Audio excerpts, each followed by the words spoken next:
probate expert, and welcome to our probateweekly.com Zoom call we do every week on Thursdays, 4 p.m. Pacific time, 7 p.m. Eastern. We record it and live stream it on YouTube and Facebook, and then record it afterwards on our YouTube channel, Bill Gross EXP.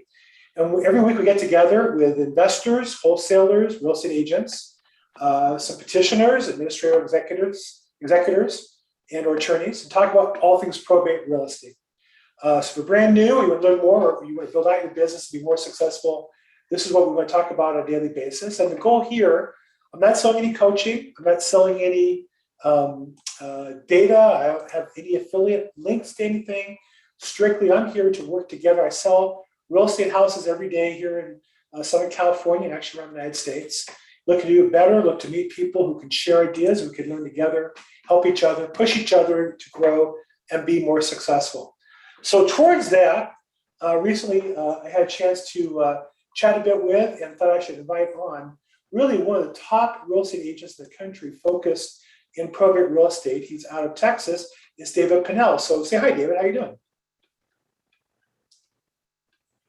He's giving us a wave there, and I think he's finishing up. It may come off guard there. Okay. Well, we'll tap dance a little bit until he's ready to get on with us. So Dave and I know each other through the alltheleads.com platform, which has a coaching program, and Chad Corbett is the head coach of that program. And then some of you follow the Probate Mastery Alumni Facebook group or the weekly calls that Chad does. And David is a participant in that, has been interviewed there and has shared. And then beyond that, David's built his business to where he has his own coaching product or platform, and he'll talk about that in a little bit. So David, are you there? I am. Can you hear me? I can. How you doing? Good, man. I didn't know I was on mute. So. Oh, you were on mute the whole time. So whatever good stuff you said, you missed out on. So go ahead and tell everybody how handsome and charming I am. Go ahead. We'll take a minute. You have no more than 10 minutes to do that. Go ahead. Yeah. So I'm in Fort Worth, Texas, just real estate broker. During 2008, I kind of flipped my business to become a listing agent. Got into foreclosure listings and short sales, and got really good at listing houses. But then I found all the leads in about 2014, and I didn't realize they were just starting. I watched them for about 2 years and didn't subscribe. And then went ahead and bought some leads in 2017 and 18, and it took off. We've closed almost 100 probate deals, but we 70% chance we're going to buy the house. And someone called me a 5th degree black belt in probate the other day, and I loved it. So it's funny how you go in real estate, how you develop skills. Now I go after the hard title issue houses plus probate, because we know how to work through, and I found the right attorneys and title companies that allow me to buy some really hairy title issues now.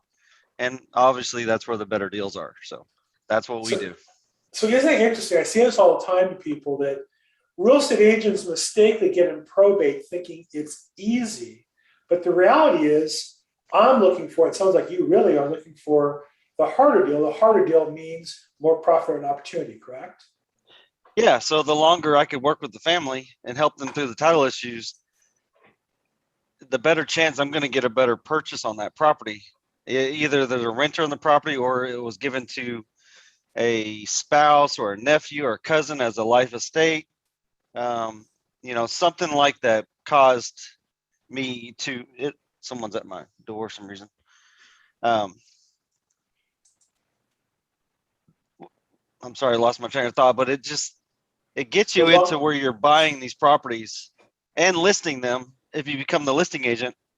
And the deal is just, the numbers are just incredibly good on probate, period. So let's go back to the beginning. Where'd you grow up, and how did you start getting into real estate? I grew up here in Haltom City, Fort Worth, Texas. Went off to the Marines in '97. Got back here 2001. Worked as a police officer. We call them peace officers in Texas. And then found real estate in 2006, and I didn't realize how good sales was and how good I was in sales and how naturally it comes to me. So real estate took off. I sold 27 houses my first 6 months. to buyer leads that we generate online, and haven't done less than 60 deals a year. I don't want to work that hard anymore, but in 2017 to 2019, we did 120 plus deals on our small team. Now I completely focus on probate and cash opportunities. I rarely list a property on the MLS anymore. And if I do, it's for a friend. Well, first, thanks for your service in the Marines. Yeah, thank you. You're welcome. And just those who are listening, Fort Worth is really Fort Worth, Texas, 2 words, but Yeah, if you live there, it's Fort Worth. It's one. There's no separation in the two. correct. Yeah, and Fort Worth is right near Dallas for anybody outside of Texas. So you got into real estate and you moved into probate. What was the initial attraction to probate? How did you initially decide this is something I want to do? Just getting more listings, getting away from expired and for sale by owner prospecting, having a different lead source. I had a coach at the time told me to find a niche within a niche. So I kept looking around, and I didn't realize the difficulty of first of all talking to the people or calling them several times, or the expense to purchase the lead and then convert the lead. And then I had no idea that I'd be buying houses myself. As a realtor, I never thought about buying a house that I would not live in. I did invest in a few houses and flip them, but I didn't make the connection until my wife said, I don't know why I would give people money to work on their houses, to sell them online, to list them. So I had to have more listings. That was around 2016, 2017. And there was one person that got mad because I put the wrong type of ceiling fan in their house. Or I took down a ceiling fan that they wanted to save and I threw it away. And my fiance at the time, Liz, said, I don't know why you're putting money into other people's homes when you could be buying them. And it just a light bulb moment, it went off in my head. And we've purchased over 100 properties in the last 2.5 years. And my average wholesale fee is like selling $1 million listing now. So to do 20, 30 deals a year is very impressive now in my world. And we used to strive for 60 to 70, 80 transactions just to have a business. It's changed everything that I've ever done. Probate is just the lead source that led into looking for other opportunities in neighborhoods. I spend 3 to 4 hours a day driving for dollars, looking at distressed properties to buy now. It's just completely converted my business from being a semi-luxury type broker to a distressed wholesaler, and I love it. It's funny. I'm one of the top agents in my national company, and on the internal chat board, somebody's looking for off-market listings, $5 to $7 million in Beverly Hills, and somebody said, "Oh, Bill Gross is in that area," and it's true. My office is in Beverly Hills, but I do probate real estate. My houses are in Beverly Hills. I haven't been in the inside professional house like that, I don't think ever. But certainly that's not my normal business. I have no special connections on high-end houses, and I make good money at houses I do. I'm fine where I'm at. I'm not saying it like I'm less than, but I'm just saying it's different. So along the way, I mean, look, you're obviously a very smart guy. You're obviously very self-motivated. You got involved with coaching with all the leads about 4 years ago. Mm-hmm. Is that the primary focus, or how would you describe how you built your business? Was it a combination of that on your own? Did you kind of find your own way? Did some other coaching principles you brought into that business? How would you describe how you built out your process and procedures? Yeah, so obviously they teach you how to talk to the probate person, but when you break it down, it's just about adding these people to a database and doing proper follow-up with them. Mm-hmm. Yeah, at some point you're going to have a conversation with them and you have to sell them on the team, I guess, on converting them to real estate and see if they want to sell a house, which is fine. But most people do not want to talk to a real estate agent for 3, 4, 5 months. So I know that through, they're not going to respond until the 4th or 5th, 6th letter. They're not going to respond to your real estate CMA or real estate verbiage. Most people do not want to hire you as a real estate agent until the attorney tells them they need a realtor to hire, and then they're going to go look to a friend or someone that's been bugging them. So I just put a system together in my Sierra Interactive that once I know, so I make the initial call to know if they have a house to sell. I don't care if they're going to sell it now or 5 years from now. They're going to be in my database. I have a action plan that drips out to them for up to 4 years right now. I'm extending it to another year. And I'm getting most people now in that tail end of after 12 months, which is fine, because then that usually they have a tenant in the property or a cousin or a nephew that won't leave, or it's some type of title issue that gives us the opportunity to purchase the property because it's in a dire need. I can't say that I list a lot of the probates. I try to talk them out of it, or not talk them out of it, but if they're not willing to hire a realtor, I'm going to buy the house. I'm not going to leave the property without making an offer and get it signed. So kind of went off on a tangent, but No, not at all. I think it's interesting. So you're really focused as an investor more than a real estate agent. You started as a real estate agent and moved that way, and I can see why the deals kind of sit in front of you. I think the thing that's common, though, whether you're a realtor or investor, is what you said is what I call the long tail of the market, that realtors will often get in these programs.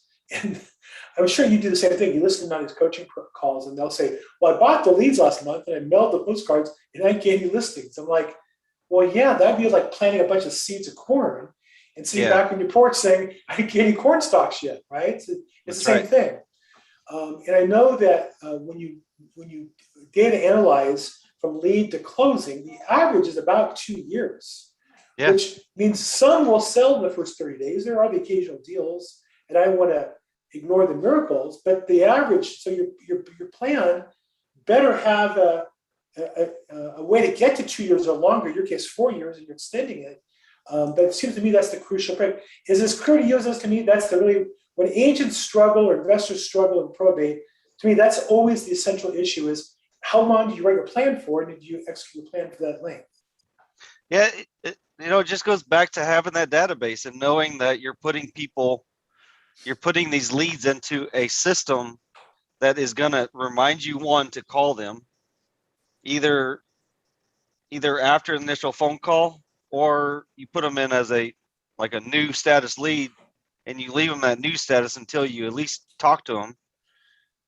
We're leaving them voicemails, we're texting them, we're calling them until we identify what they're going to do and if they have a house to sell. Then we put them into an action plan that's going to tell me every 21 days to follow up with them. Until they sell the house. Until they do something. And so every day I wake up, I have 30 to 40 people that I need to call. Not that I need to call them, but I need to put eyeballs on their profile in my system and see and listen to a recording if I need to remember what they said to me.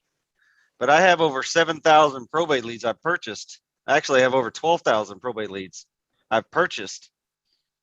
And, it's just a matter of, we don't call them all. It's down to like maybe 1,500 that we're following up with. And then the rest are just put into, I've canceled my Facebook ads, but I'm redoing some YouTube ads for that to stay in front of them.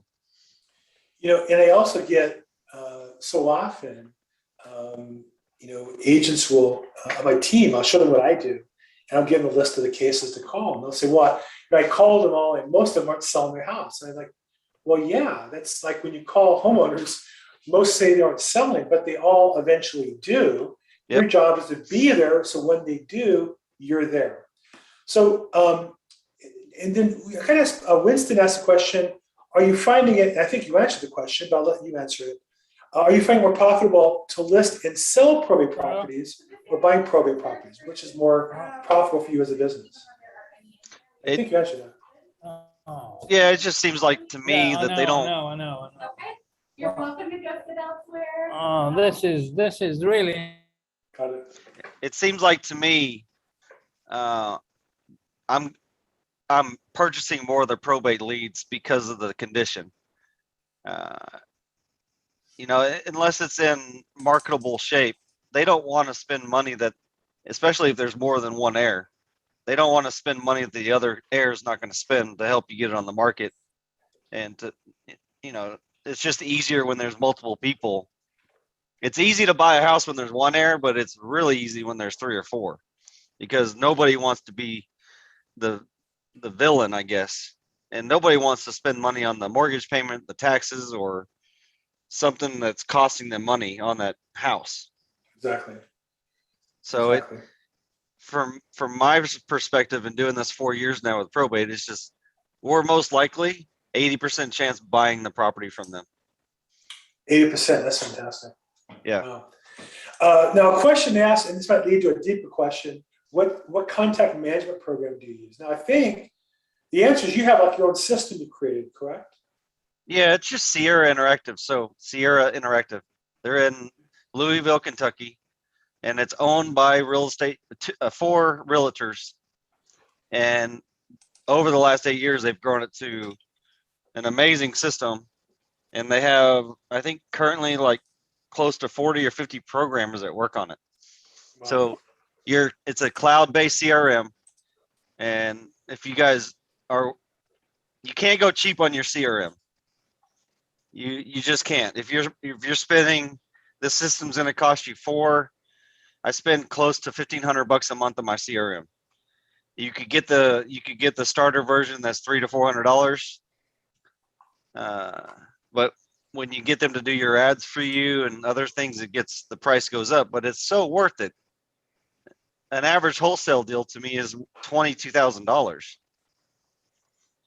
So it's just pennies. At some point, you got to realize your database is your business. It's the product on the shelf at the gas station. If you don't have a database in real estate and a way to follow up with them and to market to them, you're never going to convert these probate people, or you're going to lose out. You're going to call them and they're going to already be sold. Now, I know you're in a stage, I think you released it for more than just the CRM, but more like a coaching program of sorts, correct? Yeah, I'm working on something. Okay. Right now, I'm charging $695 for my whole system, and I'm actually making videos for it. And I've written everything out that I do, so that you get immediate access to that on the Google Drive. But I'm working with another, like not the funnel people, the Sam cart, and I'm making videos, everything I do to lay it all out.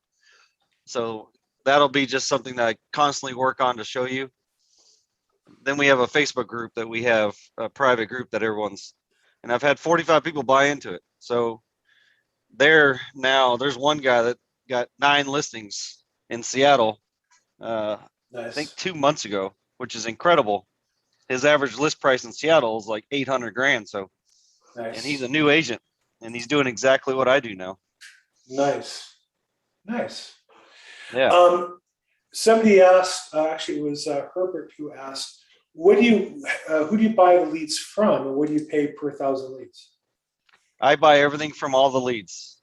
I've tried other sources to try to make things cheaper, and my motivation comes from the money that I spend on the leads. Because if you're spending $2 to $3 or $4 a lead, and you're buying them at $400 a pop, I'm spending close to $2,000 a month on just probate leads. We need to work them. Right. Now, you also, I know I took the Probate Mastermind program. Did you take that program when Chai was teaching it?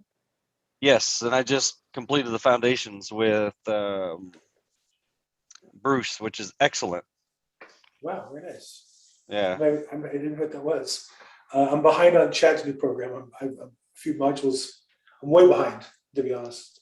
Yeah, he reminds me every Sunday. Exactly. I did not get your phone. I get that email every Sunday. You're right, and I'm behind, and I've been so darn busy. You've only completed 2% of 98% of the material. Exactly, exactly. You sent me the same email, I think, and I know it's something I want to do. It's just this is the time of the year for me to do it. So Yeah. I'll get to that. I'm not going to give up on it. I think it's helpful. So it's interesting. So between the two of us, you have two successful probate agents who both use a coach. We always need more coaching. We're both actively involved in learning. I think that's what I admire about you is that, you know, from the day I met you, you were both successful and aggressively trying to learn more about the business. Oh yeah, and constantly trying to figure out, you know, who the best people to market to in those leads, and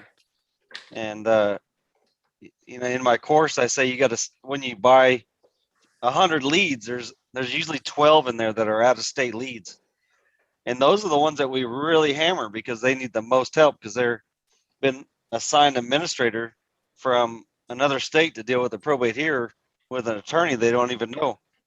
It's a little bit easier cracking that door open with them, and we leave the spouses alone because that's the most horrible phone call to make.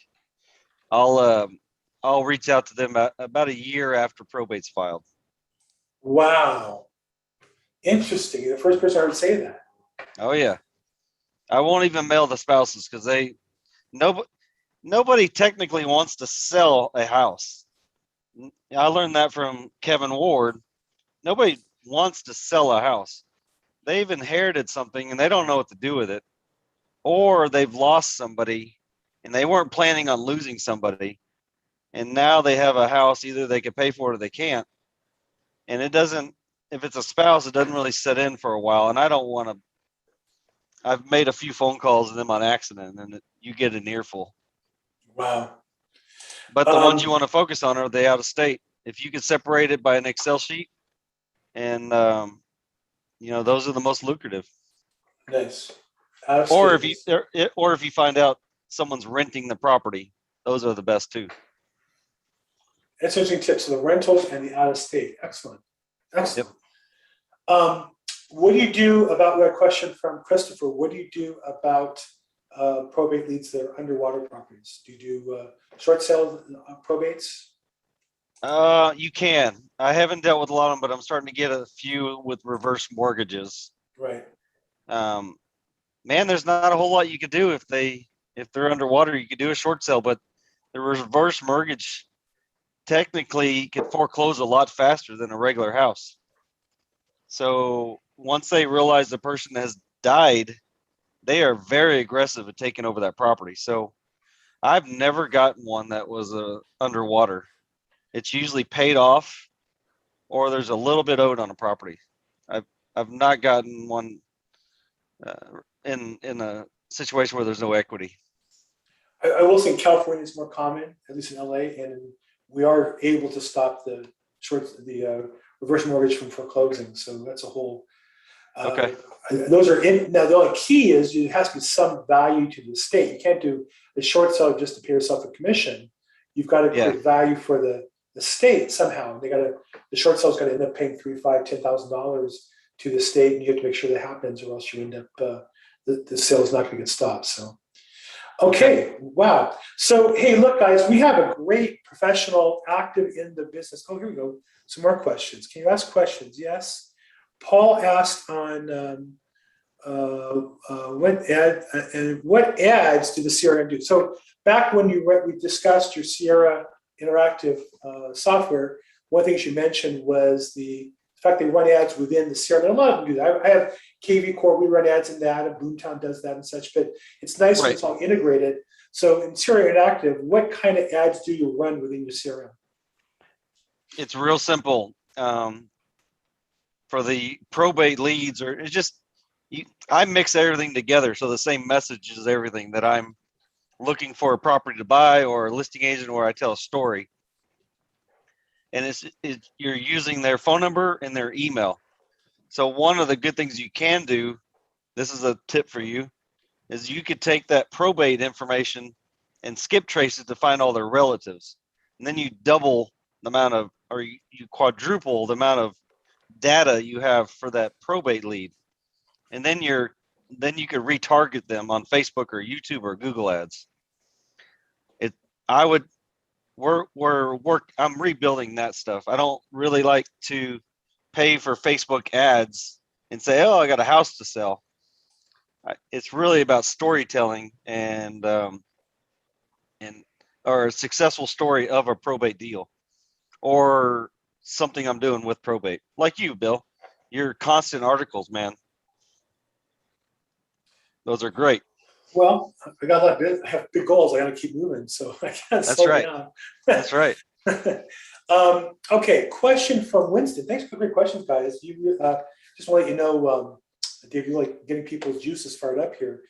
He asks, what kind of mailing or marketing program are you using? Are you using all the leads for their mailing? You do your own mailing? Are you using your CRM interface with mail? What are you doing as far as that goes?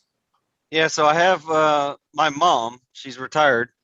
Whoa. The secret weapon comes out now, Mom. Yeah, so get somebody that, so for me, I've found out that you get somebody that is retired or works from home, and you don't have to mask or send letters. You just have to be consistent. So, after you make a phone call, we put a task in for Barbara to send a handwritten note. Or the probate magazine that I got this 28-page book that I send out, and it just has stories of all our successes in probate. They will never open this book, but man, it's just powerful to send them. Nice. So nice. So we're constantly, every 21 days, we're doing something with that person to remind them we're either looking for that listing or looking to purchase the home. But I really attack it as a realtor online. I really try to market myself as a broker to get them the most money for the property. But when it comes down to the end of the day, they just want to sell it. And if you're in communication with them and you ask permission to buy it other than being their realtor, you're going to probably buy the house. Wow. My apologies. I have David Pannell's information. How do I contact you for your system? You just, I'm not sure. Most people just Facebook me or email me. So I have none of those connections. Your email. I have a website. Is the city's real estate the best website to go to?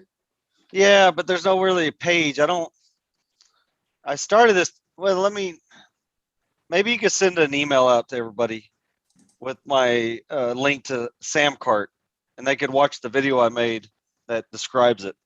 How's that? Yeah. Let me see if I could find it. Okay, good. I just started doing it, so everyone was asking me, so I just started building it out.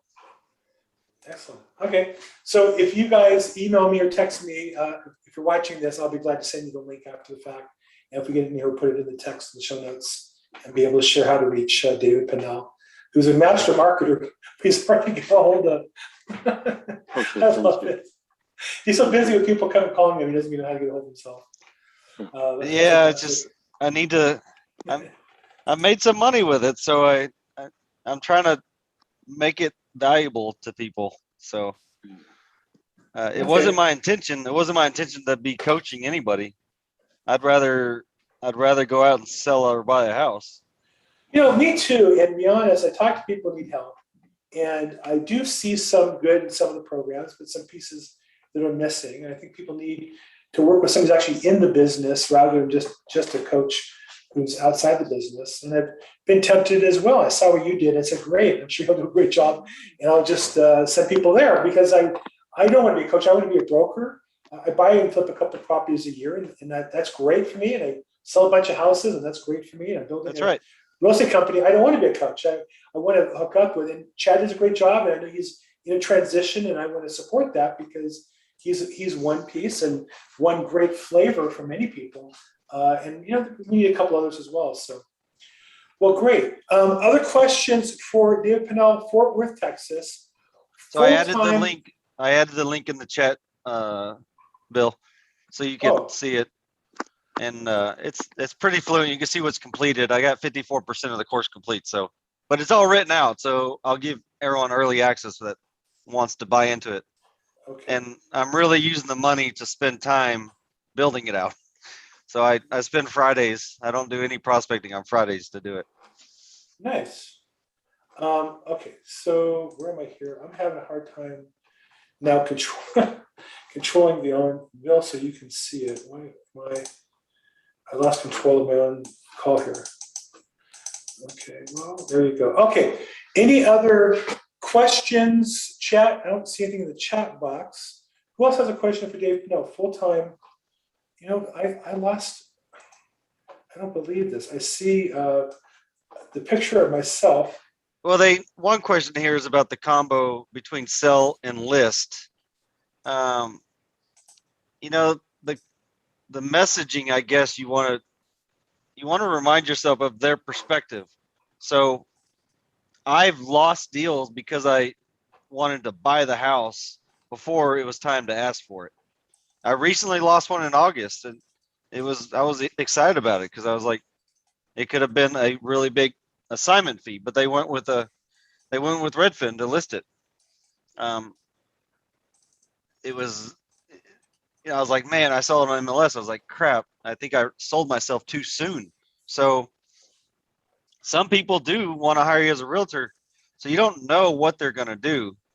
You just want to have that open communication with them and make sure you're talking to whoever makes those decisions. And I would try to hold back as much as you can until you meet them face to face. Yeah, I would agree. I think the whole thing is if you can get in front of them, your chances of success are way better than any other opportunity. I recently had a listing appointment that went on, and they told me that they were going to sell to Zillow, but I caught them before they made any decisions, before Zillow came out. And I told them that, because I know Zillow's numbers, they only buy 1 in 10 properties that they visit at the house. And people think that they sold it before the person shows up, but that's not the fact. That's not how it really works. And they were pending with Zillow, waiting for some paperwork, and then Zillow sent them a letter last week with a lot of people saying they're not buying more houses for the present time. So some of these iBuyers, it sounds easy to sell to these other companies, and there's competition. But at the end of the day, it's a person who's a professional who's going to execute the job, but we have to get in front of them to make that difference. Otherwise, we're just that's right. to that line. So we got to get in front of them personally if we want to be effective in our competition with them. Well, everybody if you need a link to purchase, that'd be great if you buy that. You're just supporting me, but I'll figure it out. I just literally signed up 2 months ago with Samcart, and I don't really know how it all works yet. So that's partially, but I'll share it with you here in a minute but we can figure it out later. Okay, good. But yeah, on that point, and we're not trying to trick anybody. I'm not trying to trick anybody or take advantage of anybody. If they want to hire me as a realtor, I will do my job and represent them. But if the option is there to ask permission to buy their house, I'm going to lean towards that and make them a fair offer on their house. Right. Most people just don't want to deal with it. So it's just, like I said, there's an 80% chance that if you are in the mindset of purchasing the property, you have the opportunity to do it. Yeah, and Joanne asked, did Zillow stop buying houses? The answer is yeah. They announced publicly that they stopped buying houses last week. Their stock's down as a result. I think they have 300 properties in inventory. They have a hard time. Their story is they claim they have a hard time getting them fixed up, which is true. Getting tradesmen is tough. Getting materials is tough with supply chain issues. But at the same point, you don't stop buying houses. Full-time flippers don't stop buying houses. They just sharpen the pencil. Zillow's stuck in probably some other reason. They're just putting it on pause right now, and we don't really need to worry about it because they probably are not going to buy a house that was built before 1980 or 1985 or 1990. Right. Most of the probate houses that I'm buying are built in the 40s and 50s. Right. They're not going to touch these houses. So they're not even competition. So they're not even part of the conversation. Yeah. In fact, 70s and 80s, they won't even buy those houses, at least here in California. Yeah. So, they won't buy anything older than 95 in the area and for us. So But your people, you're gonna ask that question though. You're like, hey, did you go get an offer from Zillow? Bring that up with them when you're trying to get the listing appointment, so you know what you're going against, and it'd be like, no, they don't buy houses, and you already know that answer. Nice. I like that. It's just that you always want to get those objections out on the phone, and then you want to handle them in person. I like that. Act as though you don't know. It gives you an opportunity to think about what you're going to say, and sometimes you got to fire back and handle it, but you don't want, like Bruce says, you don't want to come across as salesy. And if you're trying to handle every objection on the phone, you're going to come across salesy. But when you go door to door, eyeball to eyeball, belly to belly, you have a 100% chance of solving their problem. I like it. Okay, so something happened in my chat box, and I can't really see the whole Let me process. see if I can find here. that. Admit that. Okay, good. Okay, any other? Oh, here we go. Why do you buy older homes? That's a great question, but I know the answer, but I'm going to let you answer this. Why do you buy older homes that are built in the 40s and 50s? What's the advantage to you? They're just more distressed. The uglier, the better for me. I believe the better because they're not going to want market value for a property. They're going to give me a bigger spread. So I'm technically wanting to buy it for less than that 70% number, because I'm going to sell it to an investor for about 75 to 80% of ARV after repair value. Or I'm going to remodel the house. I'm very selective which ones I do now, but I have, through this process of 3 years, I have close to 67 investors that will buy anything from me without even seeing the property. So I make a video of the property when I go in it, and I send it to everybody. I get the contract signed, get the video and the pictures done, and in that video I put the comps, and then I always have somebody that says, hey, they'll buy it sight unseen. Nice. Yep. Yeah, but my properties in Fort Worth are less than 150, and they're selling for 250 fixed up. I know your market, Bill, you're probably 5 million and you're fixing them up for 10 million. No. My house is, I buy the same crappy house in Fort Lauderdale or Fort Worth. You're selling for, buying a 150, selling for 200 or so. Here is going to be 400 and selling at 550, 600. It's the same house. It's just, but that's the cheap house in LA, and then the nice houses are in the millions. But but I do 30. I sold 42 sides last year, so it adds up. But I'm not ashamed of my business. I'm just saying I'd rather work in that and do a bunch of them and make money on them. My margins are good. Yeah, and that number is okay. I've been in some coaching groups that if you're not selling 200 homes a year, you suck as an agent. Right. I'm from those coaching people. I've paid 40 grand for coaching in one single year to somebody. And if you're not selling 300 homes, you're not running a business correctly. I've sold 23 homes this year, and I've made almost $500,000. I'm okay. Nice. Yeah, I'm doing good too. Yeah. I'm not working as hard as I used to. I can tell you that. And I love it. Excellent. I think we got a question. Do you buy probate, or you wholesale the deal, or closing them in your name or in a partnership? No, it's a LLC. So you just or signs on the contracts, and you explain to them that I always explain to people that I'm going to get partners to help me fund it. There's no delay in funding it. I just have partners that help me fund it. To me, that's a little shady on the gray area if this is public, but you are looking for partners, because I don't have a bunch of cash to put on every house. And if they're willing to accept a certain price and they're happy with it, I'm going to get an investor involved that's going to give me the money, and then they always relist it with us, or they keep it. So. Okay. And so you buy it as LLC and signs, and you sign if you sell it, if you keep it, you close in your LLC. Yep. And then it's a question, Zillow's not buying, perhaps because the market's changing. Who knows about Zillow? But you don't go. I've never gone out of the business because this is my business. Zillow went out of business, I think, because they're an advertising company that was trying to learn how to sell real estate and flip real estate. And that's a tough business that they compete. It is. Got to ask again where you located. And so you're in Fort Worth, Texas, which is near Fort Worth, Texas, right around the corner, near Dallas. Yeah, Fort Worth. it's really Tarrant County. So there's 36 cities that make up Fort Worth. Fort Worth. So, and I'm literally 25 minutes from Dallas. So if you do have referrals for my team, we take them. Nice.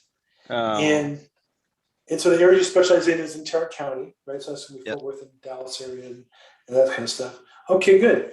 I think that's all the questions we have. So let me just kind of wrap up here with a couple that I want to ask, which is, I know you talk to a lot of agents like I do who say, I want to be like you, David. I want to get involved in the business. What's the biggest challenge, the most common part where they trip and fall and then it doesn't work out for them? Where do you see that happening most often? where agents fail with the probate stuff? Agents or investors fail in probate, correct? Just the conversion part, because you don't need to know anything about probate. Technically, you're going to learn enough to make yourself dangerous in the title issues, and you're going to get good over the years of figuring out what paperwork they need to collect to sell you the property. Like today, for example, I got a call. They know that I do probate, just like Bill, but they're going to the tax auction sale on November 2nd. They waited to the tail end of this. They got to pay $2,000 in taxes, but their stepfather lives in the property, and he was willed the property. As long as he lives in the property, it's his. But the moment he moves out, or it gets foreclosed on, obviously, the heirs lose the house, so they're forcing him out so they could sell it. So you got to know that the will states, they have a will, so they probably don't have to probate. But you do an affidavit of heirship to vest everybody out, and then you got to figure out whose kids are who's the heir. You're acting kind of like an executor, but you're skipping the process because you know what paperwork to fill out.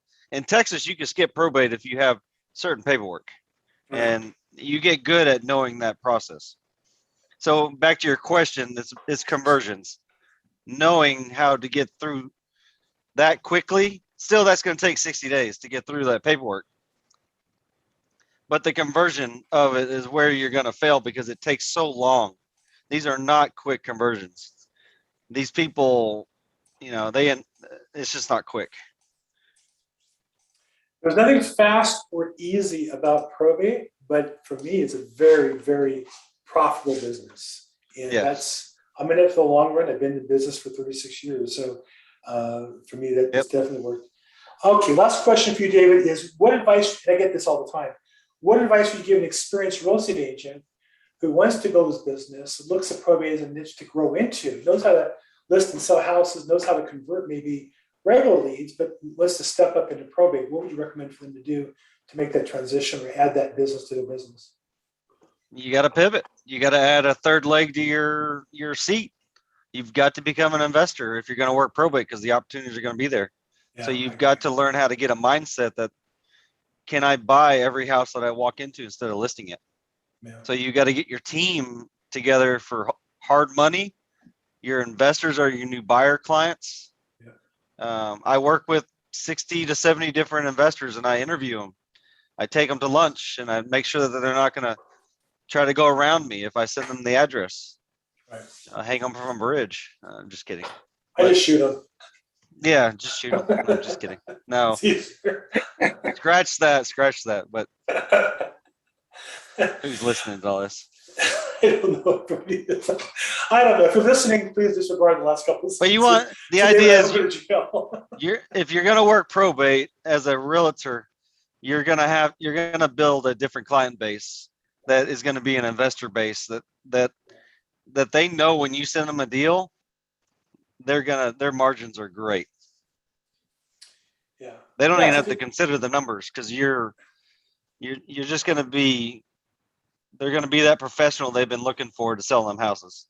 and when they're dealing with other weekend wholesalers that are trying to take too much of the pie.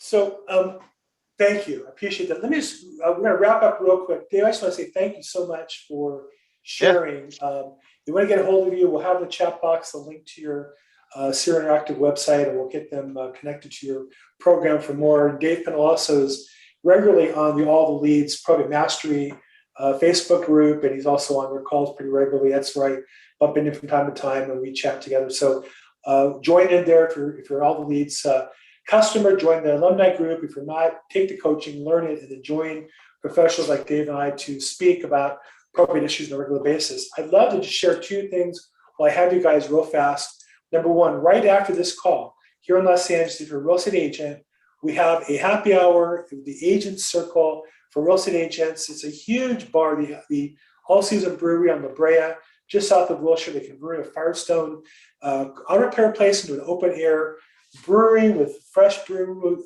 beer. They have hot tacos and all kinds of great food, music, and we get about 50 to 60 real estate agents there to meet together. Love to have you join us. That's right now, that's today from 5 to 7 p.m.